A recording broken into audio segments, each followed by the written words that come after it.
Бәріңе сәлем, каналға қош келдіңіздер.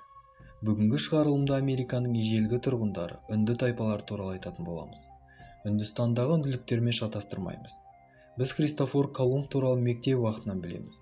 Дәл осы Колумб 1500 жылы Үндістанға жаңа жол ашамын деген сеніммен оңтүстік және орталық Американың дамуына үлес қосып, үнді тайпаларына қарсы репрессияның себепшісі болды.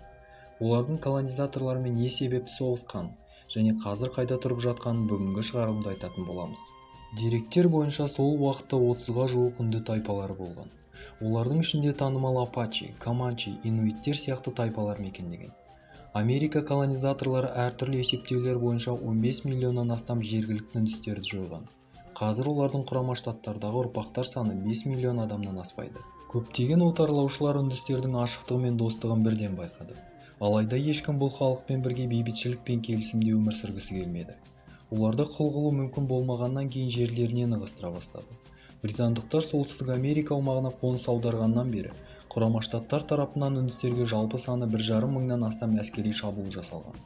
Тарихшылардың есебі бойынша 1500-1900 жылдар аралығында үндістердің саны 12 миллионнан 237 мың адамға дейін азайғанын айтты. Колонизаторлар үндістерді жою үшін қолдан келгеннің бәрін пайдаланды. 1493 жылы Колумб солтүстік Америкаға жергілікті халықты жою мақсатында қабаған иттердің бірнеше түрлерін әкелген. Америкалықтар үндістердің тілі, терісінің түсі мен сенімі олардың стандарттарына сәйкес келмегендіктен неандерталдықтарға теңеген. Олар ұсталғандарды асып өлтіріп, ауылдарды түгелдей жойып су қоймаларын улаған. Ал 1620 мен 30 жылдары үнділік пималар мен пиготтар сияқты халықтар толығымен жойылған болатын. Еуропадан әкелінген сүзек, тұмау, қызылша және оба аурулары жергілікті халықтар үшін ең үлкен соққы болды. Үндістердің иммунитеттері еуропалықтардың вирустарына дайын болмады. Бұл аурулар қоныс аударып келгендердің қолындағы нағыз биологиялық қаруға айналды. Деректер бойынша 17 ғасырда американдықтар келіссөздер кезінде оспа ауруы бар адамдар қолданған көрпелер берген. Инфекцияның салдарынан Шони, Минго, Делавер және басқа тайпалардың 100 мыңнан астам өкілі қайтыс болған. Үндістерді қырудың басты себебі олардың жерлерін иемдену болды. 1823 жылы Құрама Штаттардың жоғарғы соты үнді тайпаларының территориялары ешкімге тиесілі емес деп шешті. Яғни кез келген колонизатор оларды қалағандай қолдана алды. 1830 жылы үнді тайпаларын көшіру туралы заң қабылданды. Оларға батыс бөліктен жер беріп, толығымен депортация жасады. Көшу кезінде көптеген үндістер суық пен аурудан қайтыс болды. Сонымен бірге 1845 жылы ақш-тың Мексикамен соғыстан жеңісінен кейін жергілікті тайпалардың қоныс аударған жерлерінен де ығыстыра бастады. Колонизаторлар 1890 жылы солтүстік американдық үндістердің жерлерін толық жаулап алды.